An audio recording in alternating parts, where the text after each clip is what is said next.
What do you feel like the difference is between becoming a champion and staying a champion? You know, anybody can get lucky and win on any given day, but a champion is years and years of building characteristics within yourself to be someone that is not just at the top, but stays at the top. The title of 2023 Olympia champion, Derek He did it. Lunsford. He did it. There might be times where you do slip. The world may see you as less than a champion, but you have to believe in yourself, in your heart, and have faith.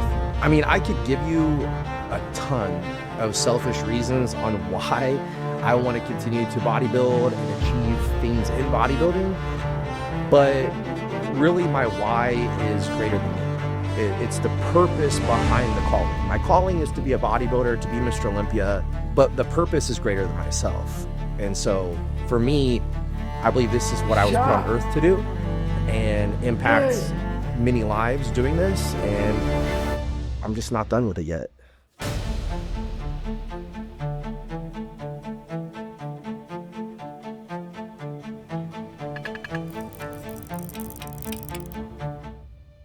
You know, I'd like to think I was a pretty good kid growing up. I was very dedicated to sports. I loved all the sports that I did: soccer, basketball, baseball, golf, wrestling. So it was a time for me to be able to work hard and feel good about myself, feel confident. Anything he could be involved in, he loved to be part of. He decided to try out for wrestling, and he stunk. He was terrible at it. But we went and supported him, and the whole team supported him, and they encouraged him to not give up. Got to be honest with you, absolutely hated it. I wasn't really a tough guy at the time. I believe the first time I lifted weights was when I was 15 years old. I remember I was wrestling 112 pounds, and I had a friend tell me that I needed to put some meat on my bones. So I'm going to take you to the gym. Hop in the truck and let's go right now. I said, okay, sure, fine, whatever. And I remember I went to that little local gym, and I got the craziest pump of my life, or so I thought, right? It was my first time being in the gym, and I thought, this is insane. And I think at that point, I got addicted to the gym. I didn't know it at the time, but apparently some of his teachers would let him out of class to go work out in the gym at school instead of being in class. So, yeah, you spent a lot of time in the gym. I didn't think that anybody else was willing to do what I was willing to do in that moment. From that moment on, I knew that I was willing to go to the gym or do whatever it took for me to be better each and every day. And so that was kind of my motto, is every day is a great day to get better. Yeah, 15 years old, going to the gym for the first time for wrestling, not even for bodybuilding. Well, that next year I was wrestling on Team Indiana out in Oklahoma, and then the next year Fargo, North Dakota at these national tournaments, and you know, beating some state-ranked guys. And it was pretty amazing to see him want to do something and put his heart into it and achieve it. This is something that I've never told people publicly, ever. So when I was growing up, I come from a divorced family, and that had happened early on in my life when I was a couple years old. So going into high school, you know, I remember I had just turned 16, and, you know, that was whenever I was probably feuding the worst with my stepdad. And I remember he would say things like, you're worthless. You'll never make anything yourself. You're lazy. That was a rough time in both of our relationships. I wish I'd done things differently because I felt like I was in the middle. It was hard.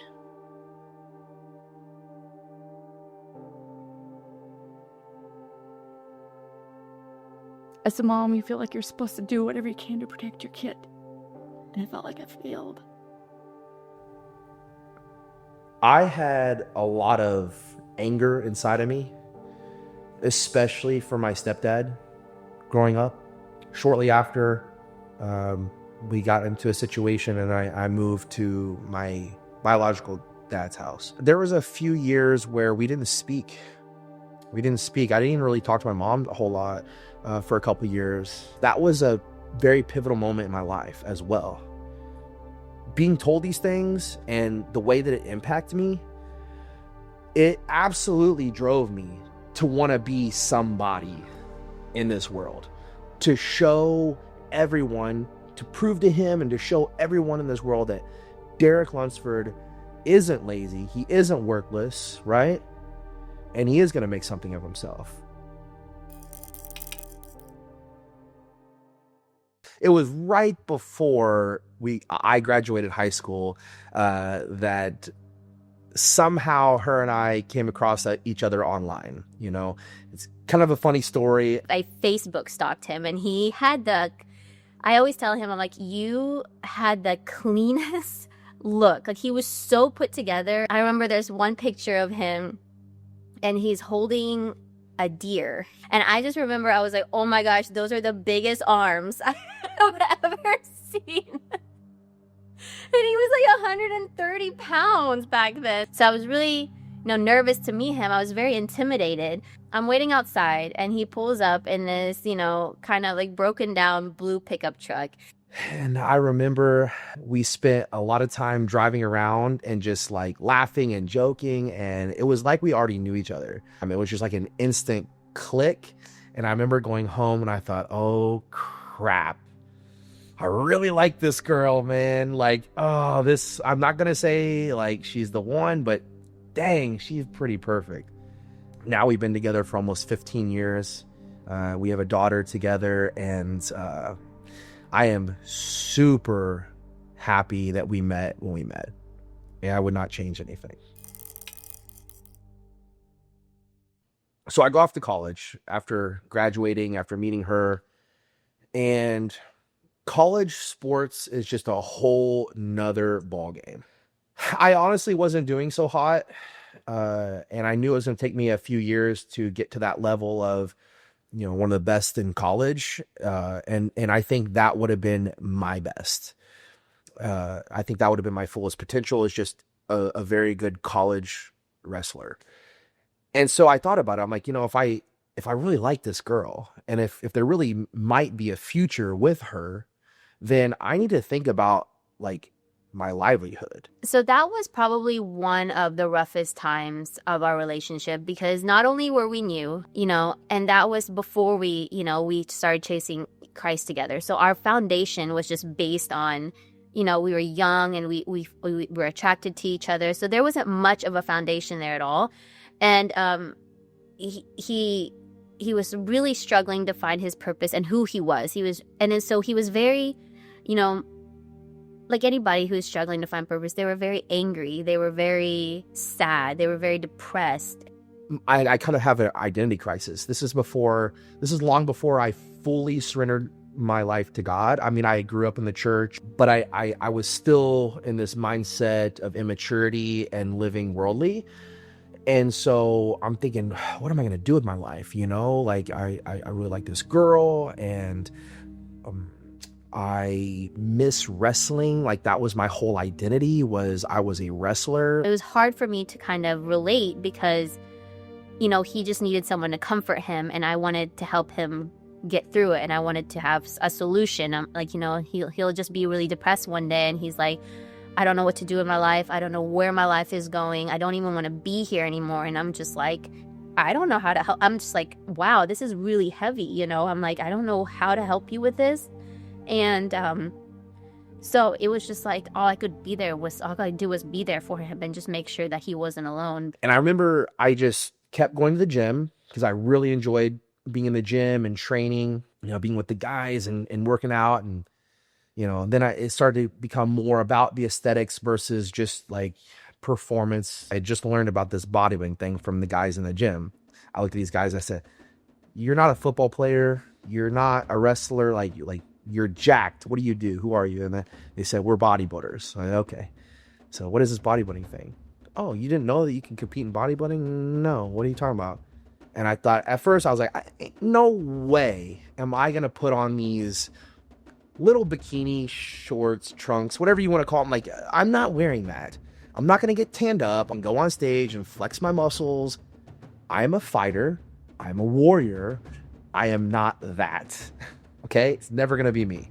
I think after some time went by and I realized that, you can actually make a career in this fitness and bodybuilding space. Like, there's magazines that you can be in. Like at the time it was like magazine covers and going to these expos. I thought, maybe there's a place in this for me for like a career.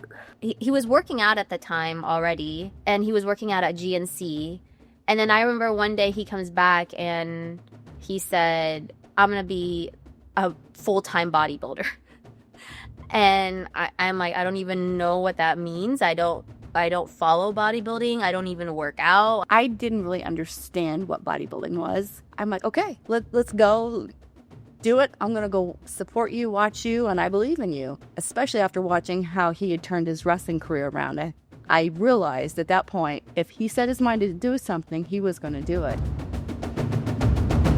Some talk from people that had been in the industry for a while, and they said, wow, you have the potential to go a long way. And so I thought, okay, now we double down, and this is the path for me. Nobody had ever won their pro card and became Olympia qualified within less than a week. And then he got his first sponsorship, which we were like, wow, this is an actual thing. Like this, because before that we were asking his mom for like money for chicken. We were like, he was borrowing chicken money from his mom just so that way he can compete. One of our like dates we would have, I remember we would go get a rotisserie chicken from Walmart, and we would get a French loaf of bread from Walmart, and we would just sit in his Jeep. But we would sit there in his car and we would just eat rotisserie chicken and like bread, and he would just be like, just wait one day, babe, one day. And he's like, we'll be eating steak. He said, you just wait, you stick with me, you just wait. We'll have it better than this. It was so funny because, like he really kept all of his promises.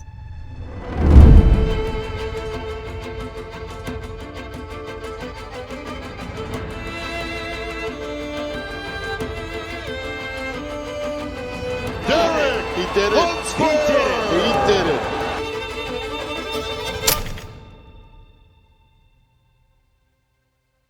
It wasn't until one of his actual bodybuilding shows, whenever my husband had attended, and I think Derek was the one who asked for forgiveness first or wanted to mend the relationship. That was first and foremost. I had to forgive so that I myself could get past it. Even if they never changed, if my stepdad had never changed, I had to forgive him so that I could feel okay in myself and I could love my mother. Steve was open to that and actually had tears because it's something he had wanted too. So it was a relief. A big relief. Yeah. Since then, come back around, we talk a lot, and actually, as a matter of fact, my stepdad and I actually have a really good relationship now. He understands me a lot better. I understand him a lot better. My mother and I have a great relationship. My father and I have I have a really good relationship with everybody in my family and in my life. So I'm very thankful for that. But it definitely took me having to fully forgive him for saying those things to be able to move on and to love them the right way, and for us to be able to come back around and come together as a family. Where I'm at in my life now is I draw motivation from a positive place and of gratitude. Then was a time that I had a chip on my shoulder, I was insecure, and I was proving the haters wrong. I wanted to show everybody that I was something special. And I excelled for many years with that chip on my shoulder. But I always felt that there was a ceiling. I had to start thanking God for my life. And first thing in the morning, wake up with gratitude. Wake up and literally thank God for the life that he gave me. Even if I felt like right now I feel miserable. Physically, mentally, emotionally, spiritually, I feel miserable. I'm still going to thank God that he's given me an amazing life, because it could be so much worse.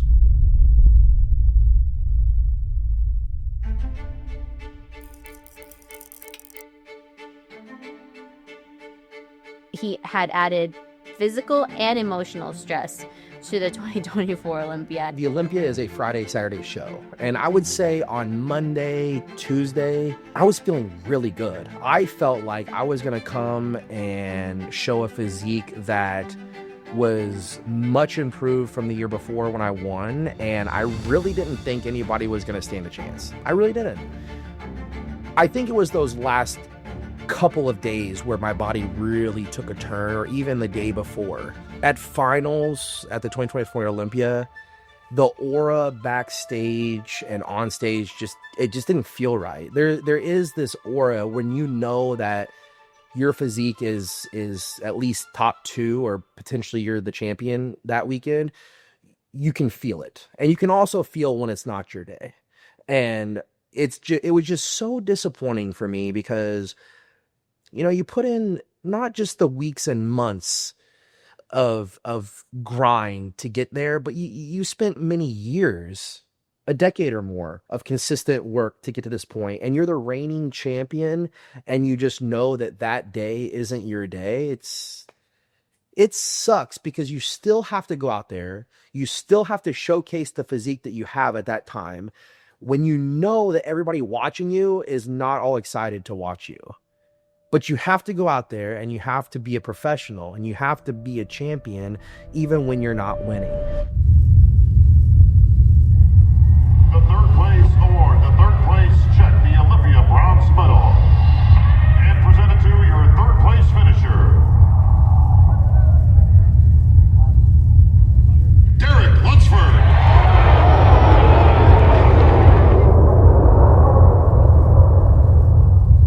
I remember him getting called third, and my heart just drops, because we're like, that was not the ending that we expected. And I remember going backstage, and we both just cried, and then we were just like, you know, God always has a plan for something. There's a reason for this. My first thought, you know, was just like, how can I be there for him? Like, what can I do to be there for him?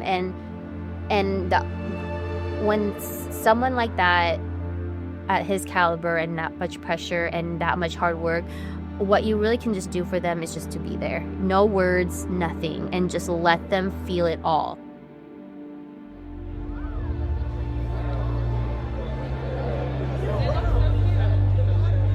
Derek, do you want a tissue? Come back. All right. Just come back. Hey, Mark, he's gonna walk. Just want to get away.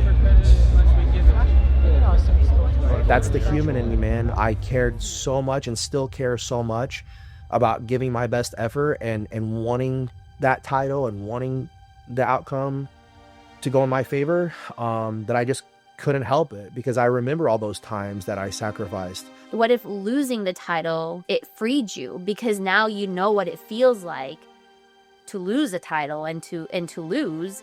So it's like, now you don't have that anxiety of what that feeling is going to be, because you already know. So we really have nothing to lose at this point of any show, because it's like, you can lose, you can win.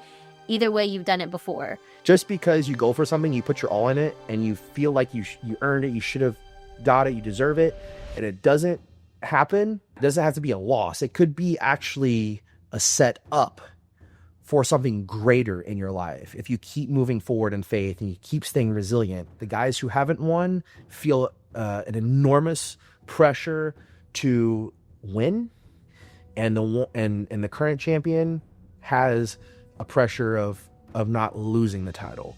Whereas for me, I know no matter what happens, I have a beautiful family, I have a beautiful life, and I get to do what I love, and I'm gonna keep moving forward, win, lose, or draw. So I don't believe that one show defines me, but this one show does have the ability for me to make history. This year's different, this Olympia is different, and this year I have nothing to lose.